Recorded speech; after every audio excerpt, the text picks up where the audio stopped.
Portanto, então acha que... E o mito templário? Qual é o mito mais importante quanto a si aqui na tradição portuguesa? Os templários? Será o mito dos templários? Os mitos à volta dos templários? O mito à volta dos templários tem a ver com a formação da nacionalidade. Basta saber que eram cruzados e eram templários, que vinham a caminho da Terra Santa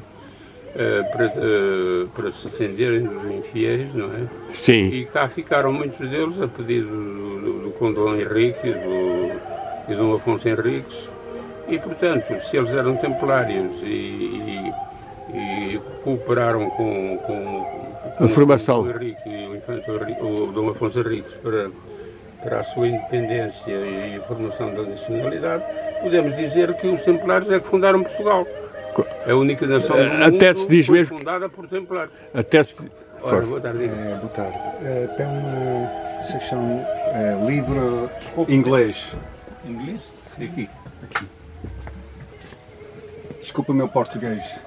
Faz, força, nada, força, esteja à vontade. Inglês e bilíngue. Muito Este é obrigado. Fernando Pessoa, este é Saramago. Fernando Pessoa, Poesia e Prosa. O livro mais procurado dele é o livro do Sossego, foi este aqui. Obrigado. Inglês é só aqui.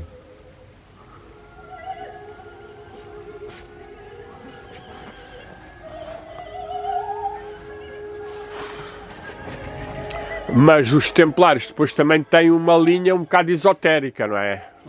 Força. Só um minutinho que eu Pode dizer aí. Pá. tenho que... Eu vou gravando aqui um bocadinho.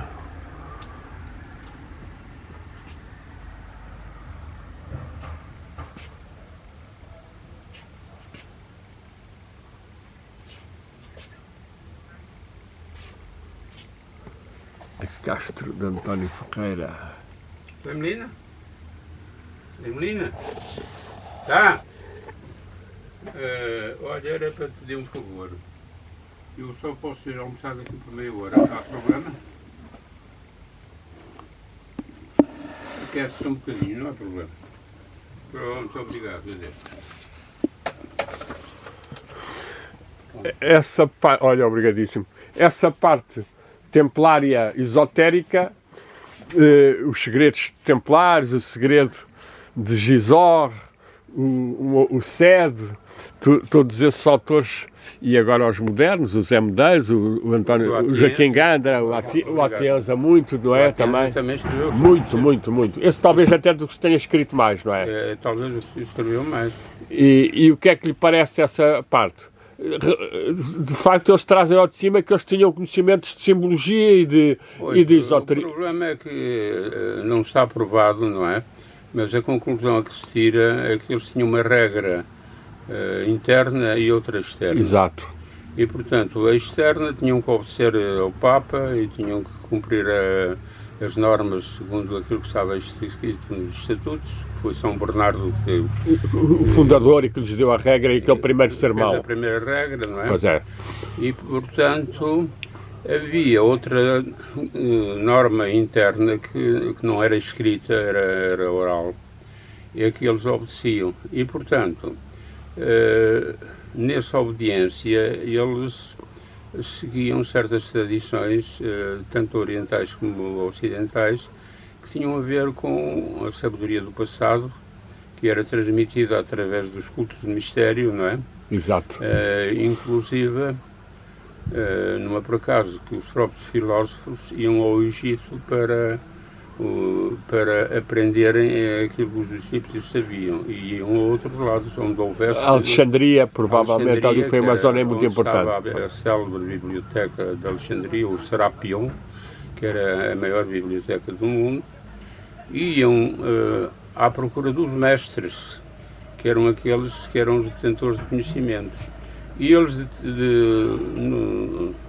na sua vivência, tomaram contacto com essas organizações, não é? E, portanto, com práticas... místicas, muitas delas islâmicas. Islâmicas, pois é, muitas, pois. Que lhes deu uma visão do mundo diferente daquela que era dada no Ocidente. Exato.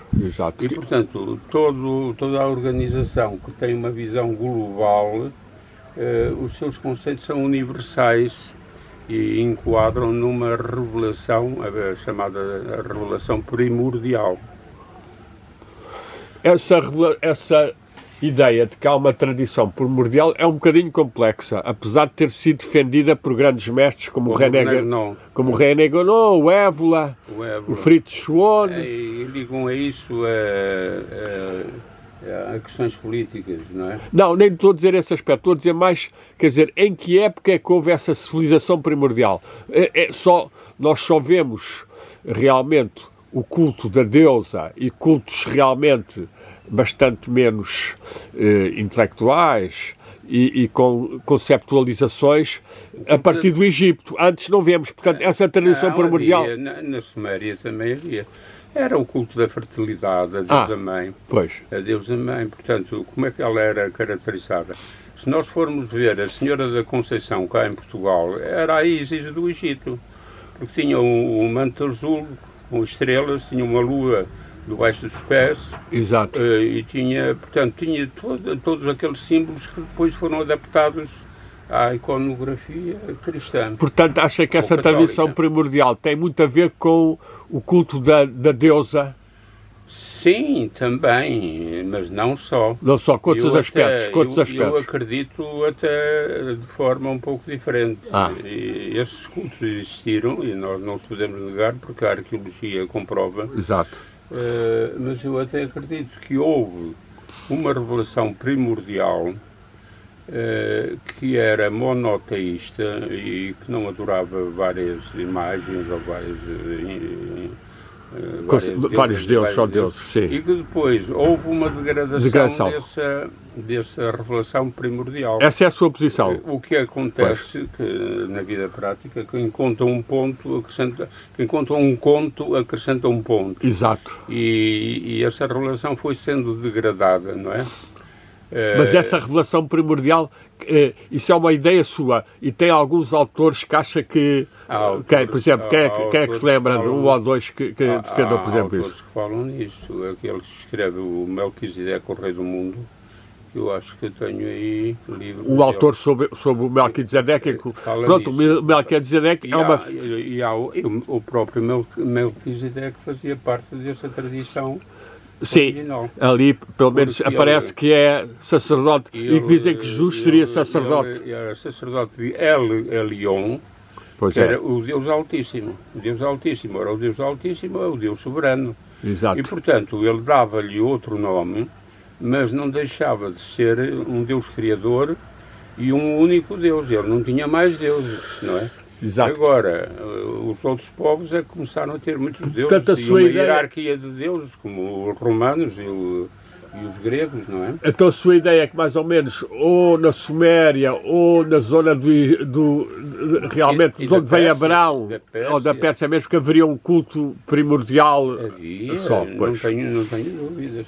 Agora, isso foi-se degradando com o tempo e as pessoas, não tendo escrita, era só a tradição oral, não é a mesma coisa de ter a escrita, porque a escrita fixa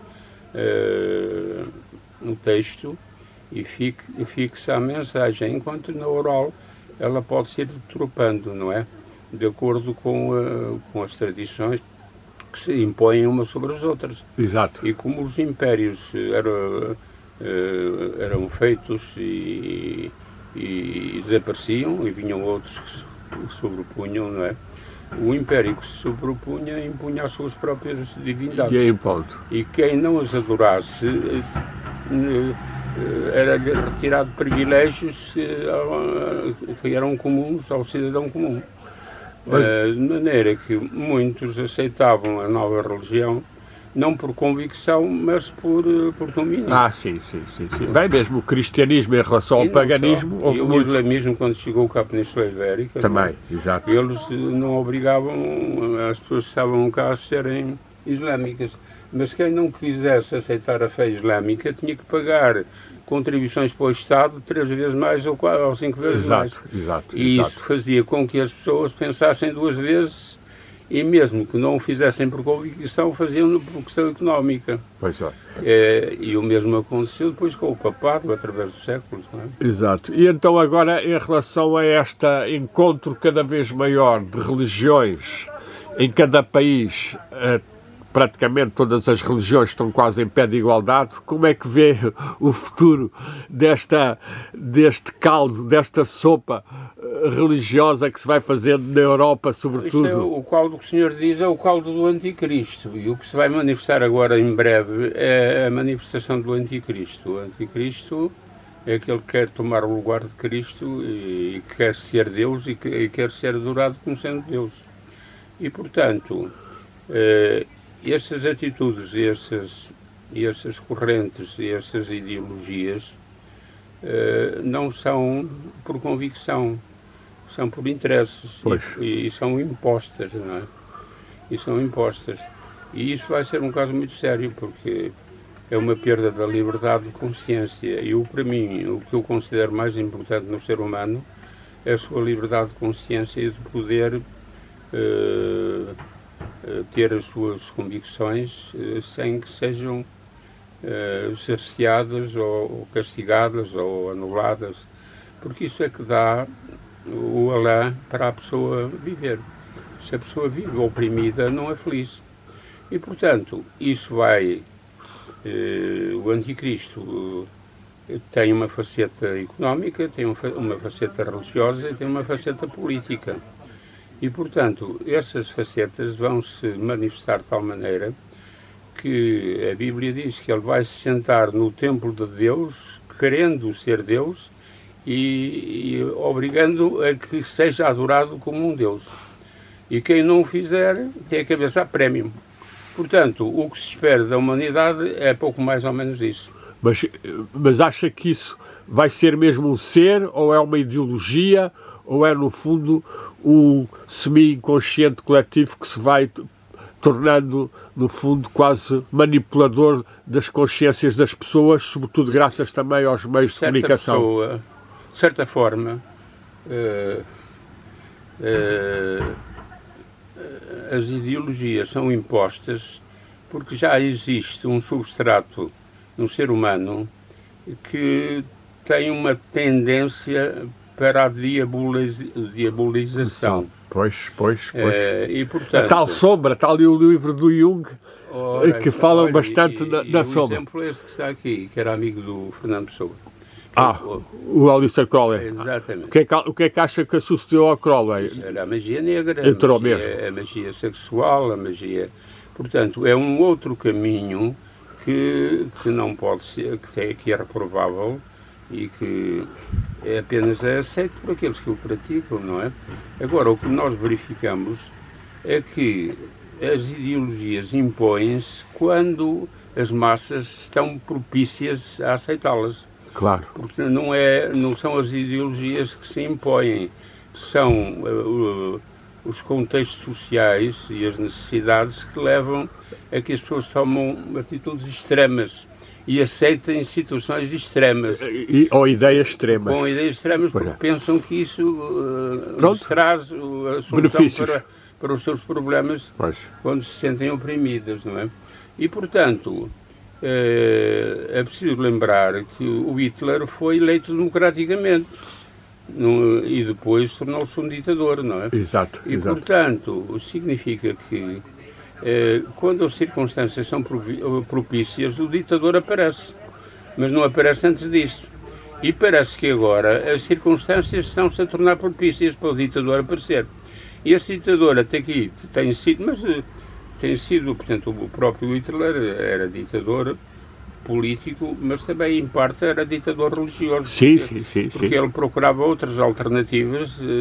Tinha um sonho de uma religiosidade ariana superior a todas as outras, não era? Ele considerava tanto a religião como o ser ariano um ser superior. Exato. E, portanto, geralmente, os ditadores que se impõem também a sua ideologia. E essa ideologia vai ter consequência nas massas. Só que chega-se a uma certa altura em que deixa de haver as liberdades. Exato.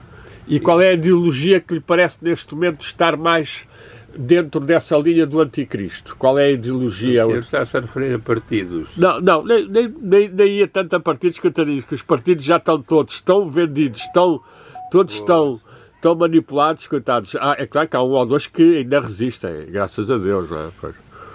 Pois o problema é o seguinte, é que cada ser humano, ou cada governante, ou cada líder político atua segundo a sua ideologia. Exato. E a ideologia é a matéria-prima que leva aos ditadores, não é? E, portanto, para mim, o ideal de liberdade tem a ver com democracia. E isso é fundamental, porque numa ditadura não há liberdade. Claro. Agora, não quer dizer com isso que a democracia também não possa ser uma ditadura. Exatamente. E muito manipulada. Se é uma democracia, se é, portanto, corrupta. Capitalismo de Estado, é uma ditadura. Ou se é corrupta. Embora que o país seja democrático. Pois. Que é o que se está a verificar agora na América. Pois. Não é? Aquilo, eu acho que também aquilo há ali tanta alternância, a seguir vêm os democratas, aquilo no fundo é um fogo de vista que o imperialismo americano em relação ao mundo continua. É um imperialismo, mas é claro, tem um rótulo democrático. Sempre. Mas este agora, o Trump, mas ao fim e ao cabo... É mais conservador? Exatamente. Agora, o que se verifica... Eu não me refiro a pessoas, eu refiro-me a ideias, não é? Exato.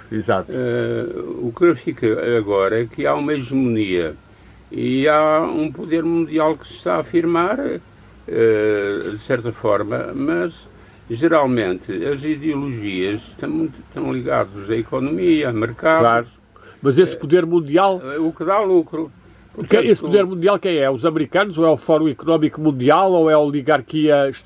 Claro, tem as suas instituições, é o Fórum Mundial, é o Banco Mundial, é a Reserva da América. Exato. Portanto, acha que esses é que são, de facto... Esses indivíduos é que têm o poder na mão. É que manobram os outros. E os que dominam a banca internacional, Exato. Os que dominam...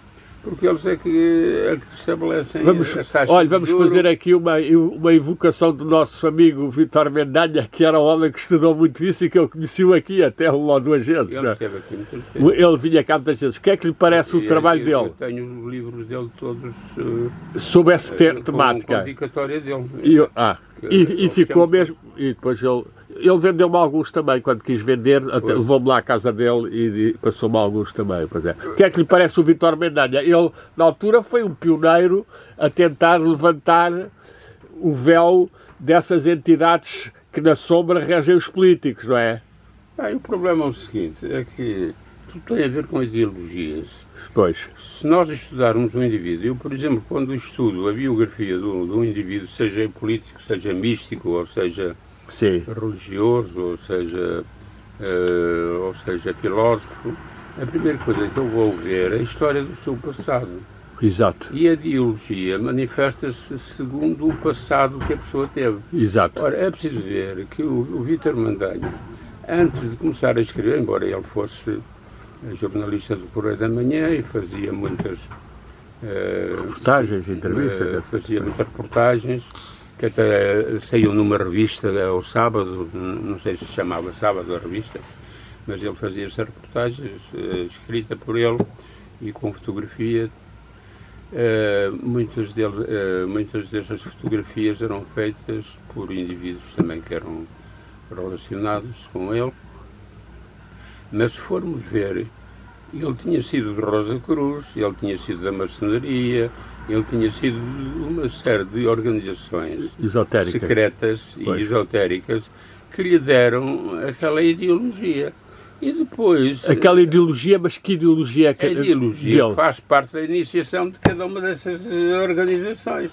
E depois é só pôr no papel as ideias que são transmitidas por essas ideologias. Sim. De certa maneira não é assim, porque as coisas não nascem como os tramoços. Claro. Sim, as ideias nascem porque houve uma ideologia subjacente. E quando se estuda um autor, tem que se saber qual é o seu passado. Sim. Mas pronto, vamos lá ver. E é onde é que ele esteve enquadrado, onde é que ele aprendeu, onde é que ele foi iniciado. Isso é que define Portanto, aquilo que ele põe no papel era aquilo que ele já tinha na sua ideologia. E bem, mas ele também que vivenciou. Ele também foi raciocinando e foi investigando, porque, claro, não quer dizer porque os Rosacruzes falam muito pouco desse género de coisas. Não quer dizer que as pessoas não tenham criatividade. A componente, exato. Há, de facto, escritores e jornalistas que têm criatividade. Bastante, exato. E a criatividade dá-lhes para descobrirem mais, fazerem mais relações e descobrirem mais. Exatamente.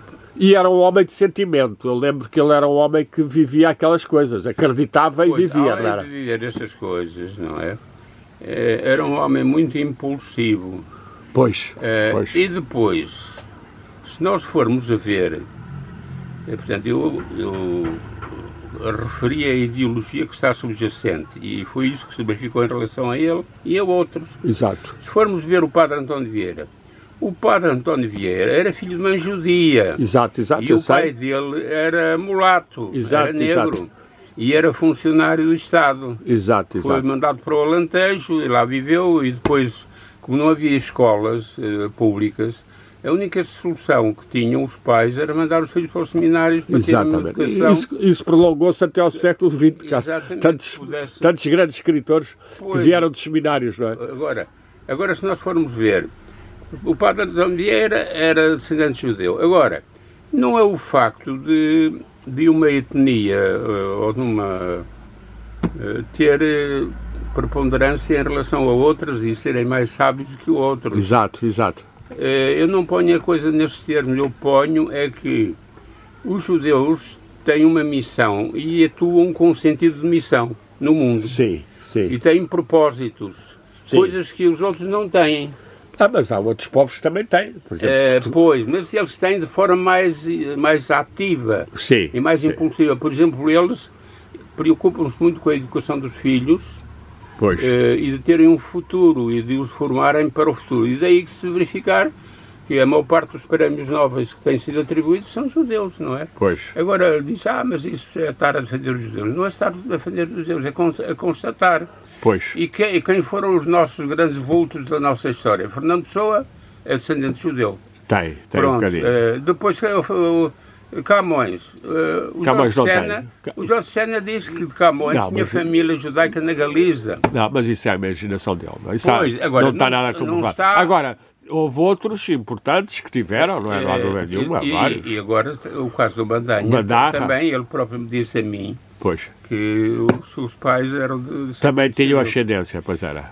Agora, esse ADN que está nestas etnias tem uma tendência para a criatividade, para escreverem, para se tornarem pintores, para se tornarem filósofos, mas a etnia para se alemã, tornarem músicos. Por exemplo, pintores têm muito pouco, não é? Porque o meio de Israel não tinha uma riqueza como tem o Ocidente, não é? Portanto, não há grandes pintores judaicos. O problema não é a riqueza, o problema é o instinto de sobrevivência. É preciso ver que eu só considero dois povos com instinto de sobrevivência, com que são mais os judeus instinto e os ciganos, porque nas condições mais adversas eles estavam sempre unidos. E quando os judeus se referiam a Portugal, os escritores judeus, eles diziam sempre a nação judaica em Portugal. Portanto, eles tinham uma nação, eles tinham um príncipe, eles tinham um coordenador. Tinham a Kaal, que era a sua assembleia, em que tomavam as decisões que funcionavam como fosse um país dentro do outro país. Exatamente. Agora, quais são os povos que têm essas atitudes? Esse povo que tem essa atitude tem um instinto de sobrevivência e, portanto, preserva-se. Agora, se um povo é assimilado e aculturado por outra cultura, perde a sua identidade. Portanto, então, os judeus nunca se deixaram aculturar. Quer dizer, houve muitos judeus que se tornaram cristãos novos. Não, houve centenas deles. Foi por imposição. Não, alguns não. Eu acho que houve muitos, ainda hoje em dia há muito judeu que se tem tornado cristão e que aceita Jesus Cristo como o verdadeiro Messias. Efetivamente. Muito. Efetivamente. Mas isso são convicções pessoais e tem a ver... Mas para si é verdade ou não? O que é que lhe parece isso? Isso é verdade. Está próximo da verdade? Eles estão mais próximos da verdade, esses homens, ou não? Esses que assumem isso, o que é que lhe parece? Pelo menos eu admiro neles a determinação que eles têm de conseguir os seus objetivos, coisa que não acontece nas outras juventudes. Esses que aceitam o Cristo... Eu vou só dar um exemplo. Pois. Os indivíduos jovens que me aparecem aqui a comprar livros, ou são indivíduos que andam no conservatório, ou são indivíduos que estão na universidade, eu vou a perguntar, é judeu? Acha que são muitos, uma porcentagem grande. Um indivíduo que agora está muito na voga, que é o não sei que é Tavares, sabe quem é? Não. É também de ascendência judaica. E os livros que ele escreve é tudo... É o que escreveu sobre os Templários, é até a impressão? Não escreveu sobre Templários, não. Esse indivíduo está agora muito na moda e o livro dele vendem-se todos.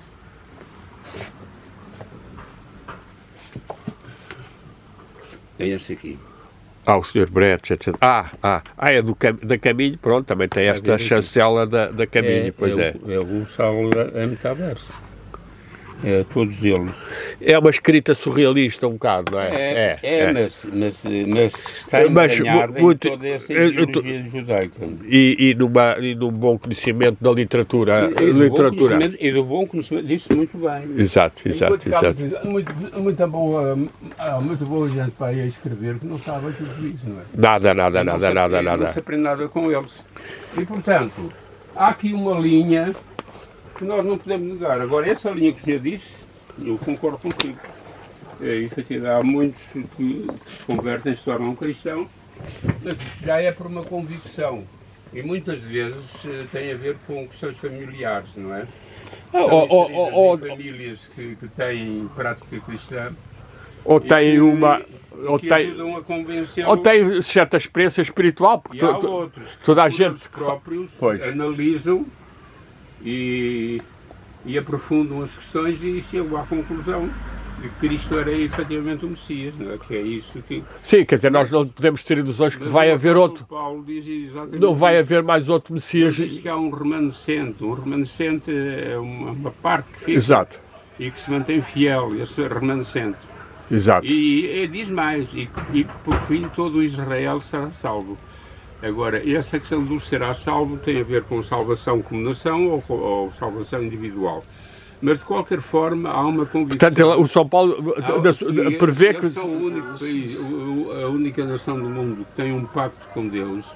E Deus não cobrou... Mas isso também... Há muitos outros povos, os povos indianos, o povo islâmico. Olha, o povo islâmico. O islâmico também tem um pacto. Quem cobrou o pacto foi o povo. E, portanto... Pode haver uma reconciliação e pode haver um novo começo. Isso era ótimo. Com esse remanescente. Agora... E, portanto, acha que estes cristãos poderiam ser o remanescente deles? Exatamente. É interessante, é uma teoria interessante. Que poderão ajudar à constituição de novos conceitos acerca da fé e acerca da religião. Isso é. Não, estamos numa época em que está a vir tudo ao de cima, os impérios das leis e da moral já não estão em vigência e, portanto, seja o instinto, seja os instintos... Presentemente temos a moral e a ética que é feito por aqueles que estão no Parlamento, mas essa moral e essa ética é feita não é para eles, é para os outros. Para impor aos outros, porque claro. Eles não cumprem a ética nem a moral que está lá na lei. Pois é. No fundo, aqui, o Partido Comunista Português ainda deve ser o que tem um bocadinho mais de valores comparado com os outros, ou não? De certa forma, são mais irredutíveis, não é? E são mais... Ou irredutíveis. E são menos corruptos, e estão mais pelo bem comum, não é? Porque trabalham mais para o bem comum. Só que, é claro...